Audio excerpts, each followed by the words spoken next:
Alrighty. So this is just a tutorial now of being able to use PropStream for doing soft offers. Um, so as you're on the phone with that particular or particular client, I want you to be able to give a soft offer on a particular property. So let's just go with, let me see here, with an address of, let's see, I got this one here. Let's do 5074 Ginger Circle. This is one I'm actually working on right now as a subject to. But let's just say, for instance, you're on the phone with the seller and you're doing your four pillars of pre-qualifying them. You're basically asking of the condition of the home, the timeline for them to sell, what's their motivation and their price. So you're going through the call. Mr. Seller, let's just get the condition of your home. Now, while they're actually talking, you're pulling up this information. You're listening and pulling up this information all at the exact same time. So Demetria King is the person that you're speaking with. So what I want you to do is, as you are looking here, you want to kind of just glance at here the average sales price. Now, if you see something like this, 2.6 million, you know that's totally off. We don't live in California nor New York. This basically means that there's probably a large hedge fund that's purchased several houses in this area, and it's caused this to be extremely high. So when you see something like that, you don't even consider it. Not to mention, I don't use this as the determining factor. I just kind of glance at it anyway. So, but you're looking at this property as you're talking to them, and you see it's a 3-bedroom, 2-bath. That's a question that you can ask. Well, Miss King, it shows here that the property is a 3-bedroom, 2-bath. Is that still correct? Because they could have actually added a room on. So then you also kind of just look here. Public record shows that this was actually last sold in 2003. Shows if there's any kind of mortgage balance on here. Now, what you want to do is you're talking to them, you want to go here first. After you've found out the details of who it is, you want to go here for as far as the comparables. And what we're going to focus on as of right now is cash buyers. Why? Because we're selling to cash buyers. So in order for you to kind of give a soft offer range, again, you kind of need to know what the cash buyers are purchasing those properties for. So now when I was telling you the other day, doing a date range, you can come here to do a date range and just start with the max, because that way it'll always be today's date. So you start with the max and go back 6 months basically. So July, June, May, April, so February 1st, July 15th. Square footage, as I stated, as you can see, the square footage is 2,096. So you always want to do add 2,000 and then add 300 to it. Bedrooms, it should automatically repopulate 3. Max bedrooms 2. Now, here's where I was talking about property class. You want to do residential. In some areas, there are some commercial buildings. So if we leave this unchecked, it may pull up residential and commercial buildings. So let's just check residential there. Property type. Let's see here. I don't know if you can see that. Property type, there we go. Single family home. Now, this is what I was talking about the other day, multi-partial sales. This is, as I was stating to you earlier, where you see this amount here, there's obviously a larger company that's purchased multiple homes at one time, and you want to exclude those because I don't want to see um, a company that's bought 25 homes because it's going to inflate those numbers.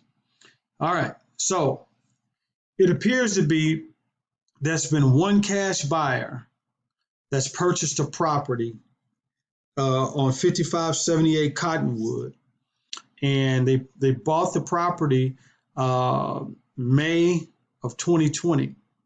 Now, one thing that I want to go ahead and show you how to do is that we want to make sure that we find out what type of cash purchase it was, because you got two different types. One is a purchase from, oh, I should say, one is a purchase by an investor who is wanting to just get a good return. Well, all investors want to get a good return, but an investor who is not investing in it to actually renovate it and do the fix up at all to resell it. They're only purchasing the property to hold it for long-term investment. So it's someone who's not an investor, or I should say, who's not a investor who does the work, I should say. They're someone who works a 9-to-5 job, who has money in the stock market, who has money in their 401k, and they're not getting a real good return on the money in their 401k. So they've taken out $200,000 and they're investing in real estate because they can get a better return. Their potential return could be anywhere from 8 to 12% as opposed to 2% in their 401k. So that cash buyer is not the person that we're particularly looking for in doing a soft offer. The other cash buyer is the individual who actually may be fixing it to fix it and flip, fixing it to buy it and to fix it and hold it, or a turnkey person who wants to fix it again and resell it to the other cash buyer who wants to just use their money to make, a return anywhere from 8 to 12%. So what you do is you go here and we want to just check and see. Now, typically it's more cash buyers. This is kind of rare to actually see only one cash buyer in this area. But so what we'll do is we click here and we're going to go to details, right here, details. And we want to see what kind of cash buyer is this. It's going to bring up a whole new window for you. All right. So now we see the ownership here was Dutch Bank National. So this was actually a foreclosure. So we don't use this cash buyer as a reference at all because this was actually a foreclosure. So what we would end up doing is I would click out of here and then I would go back and say, okay, let's include multi-house purchase. All right, here's a cash purchase in June.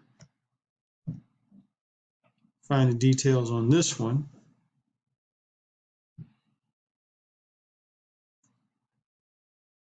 Now you got to keep in mind that it's just a soft offer. So all you're basically kind of doing is just trying to see where the buyers are purchasing property in that particular area for. And you want to go and just kind of give an offer range way below that, at least $15,000 below that amount. The maximum amount should be about $15,000. So for instance, this is kind of taking a while, I apologize. But for instance, if, okay, so, all right, here we go. All right. So now this is looks like one of those hedge funds out of Atlanta. Okay, so what you would do is you would go here once you found out who the cash buyer was, Then you want to go here and click mortgage transaction. Then you want to scroll down and you want to look here. Okay, this last transaction was the 15th in 2015. It was a cash purchase for like $14 million. And this company was the company that bought it.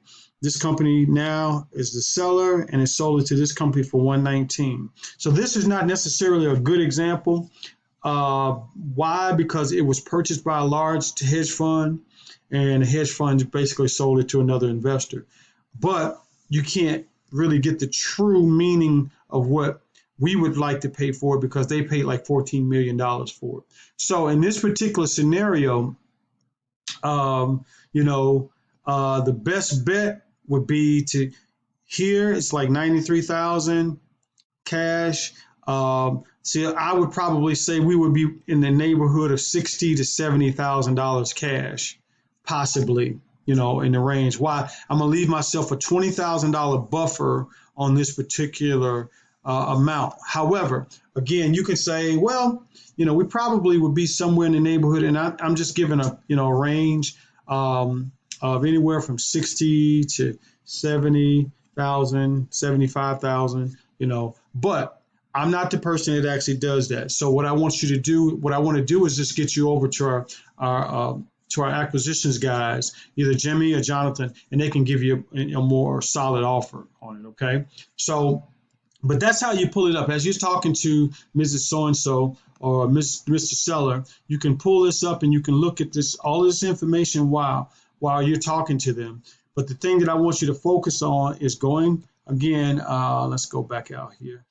Going to the details, you find out who the owner is, which you should already know the owner because you already got their information.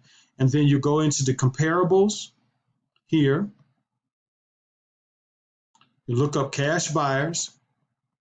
You want to go back at least 6 months. So I always start here. Start with today's date. That's the max. 6 months from today. So I'll just start from the first of that month. The square footage. You want to go, okay, that's 2,000 square feet. So 2,000 to 2,300. Distance, typically a mile. I usually do a mile or 0.05, or a mile is fine. The bedrooms and baths, a 3-bedroom, 2-bath here. So you don't even have to go many. Just go max 3, max 2. Property class, residential. Property type, single family home, and exclude multi-parcel sales. And it should pull up the cash buyers. And if cash buyers, now if you're seeing, let me see if we can pull up another one here. Let's just try another one while we're here. Let's go. All right, let's try this one here. This is a burnout property that I'm supposed to be going to tomorrow. All right, so it shows that he has about $33,000 worth of equity in the property. Estimated value is about $135,000. Again, here's another one that has an average comps of 2.9 million, which is way off. That should let me know right off that there's probably a company that's bought, several homes at one time. So they didn't make one purchase in one house. They purchased like 25 houses all at once. All right, so you're talking to Mr. Johnson. You already know that. And then you go to comparables here. You got a 3-bedroom, 2-bath home, and it's 1,680 square feet. So I'm going to go, today's the 15th. So here, let's just go back. Now this automatically populates to a year, automatically populates to 12 months, but we want to go back at least 6 months. Oh, hold on. So January 1, 2020. This already has 1344 to 2016, which is perfectly fine for me. 3-bedroom max, 2-bath. Now, you'll get used to doing this as you're talking to them. And as a matter of fact, you can even let them know, hey, listen, I'm just going to take a look at the property while you're